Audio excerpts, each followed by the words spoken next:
Derek, rural investor. Disclaimer, for entertainment purposes only, not financial advice. Please do your own due diligence and consult any financial professionals as you see fit.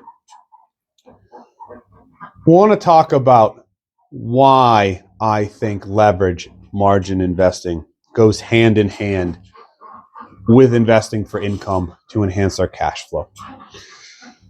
We've spent some time on this channel, if you're new, building out a reason why we want to invest, which is for our own personal lifestyle, which may differ from you. We've talked about the funds that create a base income, SPYI, QQQI, maybe a T-SPY and others that provide good results based on what their management team has put out into the world. And then recently we've talked about how to protect that base of funds. And through that conversation, margin leverage has come up repeatedly. And there have been the standard comments, which I addressed in, I think, the second video I ever made talking about financial advisors, that margin is always bad was a comment, or you should be careful, or when the market goes down, you're really going to regret it. And when it comes to income investing, if you're looking at the quality funds, my response to that is probably not. I think those statements are false. And we're going to walk through why I think they're false on this video. First off, I'm not using margin to jump on what I think is a technical downturn or a short-term fad and hoping to get rich quick. I'm using margin to enhance my cash flow, which to me is a long-term process. I want to generate more dollars than I send out every month. I have my own nest egg to start with, and that generates income based on the funds that I purchase. But then I want to say, hey, I can get access to some cheap money, Robinhood 4.5%. And I can buy something like SPYI and it yields 12%. Or Maggie and it yields 36%. Or silver, KSLV from Kurt, that yields 20%. I've put out an equally balanced portfolio outside of heavy investment in the S&P 500 and NASDAQ 100 on purpose, because I want strong, stable, growing cash flow within my control. And so I don't want to be overexposed to one downturn or upturn based on price. I want to know that if something goes down, I probably have something to balance it going up. I think my example was real estate and business development companies. And so taking this long-term approach into quality, something like BTCI, which has gone down for me, let's call it 35%. So my income has gone down from that fund 35%. Meanwhile, my silver is up, 40%. And so my income from silver has gone up roughly 40%. And so that creates that time that we've talked about in other videos for me not to panic about market trends or sentiment or something falling in and out of favor. My income is still chugging along. My margin is no problem with the drop in Bitcoin because I had a rise in silver, and SPYI is steady Eddie flat. All the while, every week, I am getting hundreds or thousands of dollars deposited into my account for extremely positive cash flow. I don't think that you need to listen to me, though. I think we're going to use an example of a really well-respected company that has built a lot of its reputation on margin. And that company is PIMCO. They have a number of funds. The ones I'm going to reference are PTY and PDI, and I do not own either of those.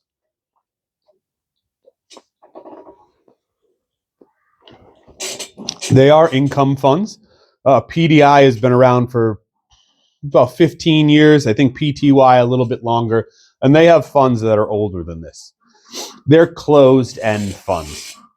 And the way you evaluate a closed-end fund, and they're targeted at retirees originally, is based on the net asset value per share is what we're going to use as the example. So let's say everything that this fund owns per share issued is worth $10.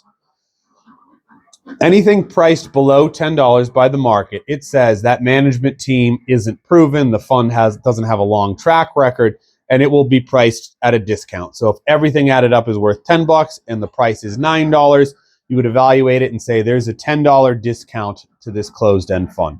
On average, right now, closed-end funds have a price of about a 5% discount. CEF Connect, if somebody wants to double check me on that. PIMCO funds historically run at huge premiums. And they run at huge premiums because the funds are reliable. They have strong total returns, but more importantly, they have strong, consistent cash flow. And they use margin, a lot of it.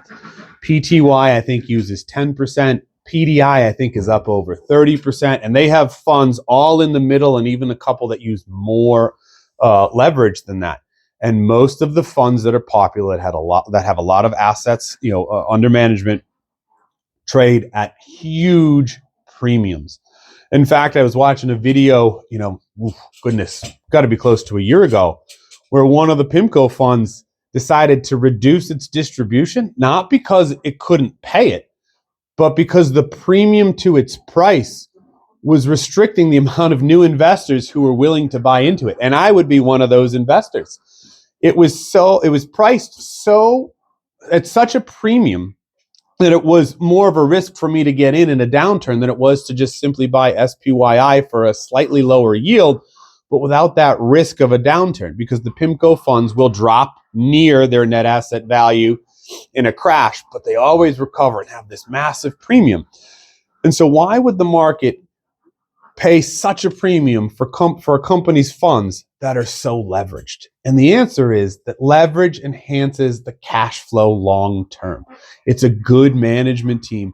Leverage margin is a tool. It is not, it doesn't have feelings. It's not something you bet on up or down. It's something that you use to enhance your thoughts, your ideas, your goals.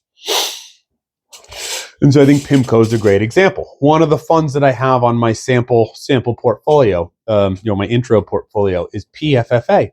They deal in preferred stocks. Preferred stocks have this little cool thing where they pay dividends usually higher than the common stock.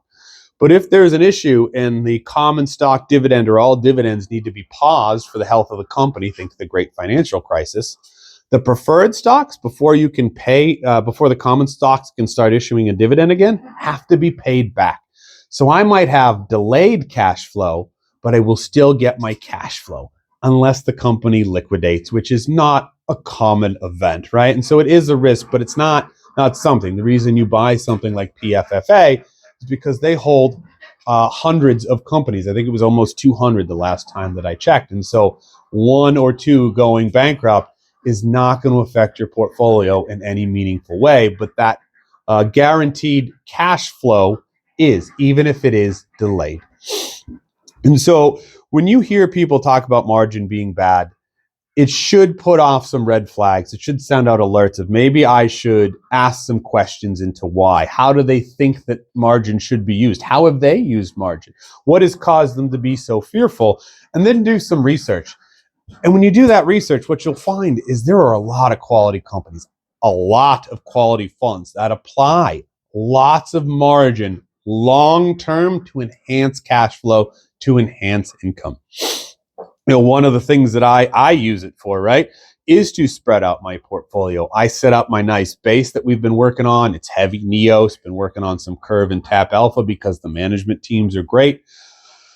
I have some defensive funds, KHPI being, my favorite right now. That gives me that more steady eddy. Again, everything is around high yield stabilization so that I can grow my cash flow by purchasing shares right now until I'm ready to fully retire.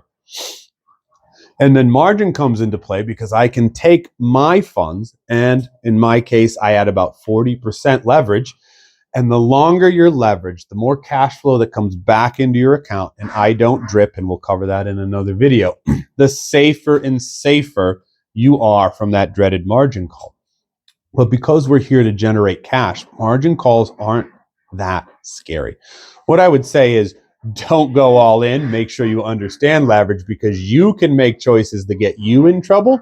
But it has nothing to do with the fact that margin is good or bad. Margin is a tool, and it is an excellent tool for long-term increased cash flow. So I just want to thank everybody for tuning in. The audience has been well past anything that I've had. I'm very grateful and thankful for that. If this was helpful, please like and subscribe to the channel, like the video, subscribe to the channel. And I hope everyone has a good day. Thank you.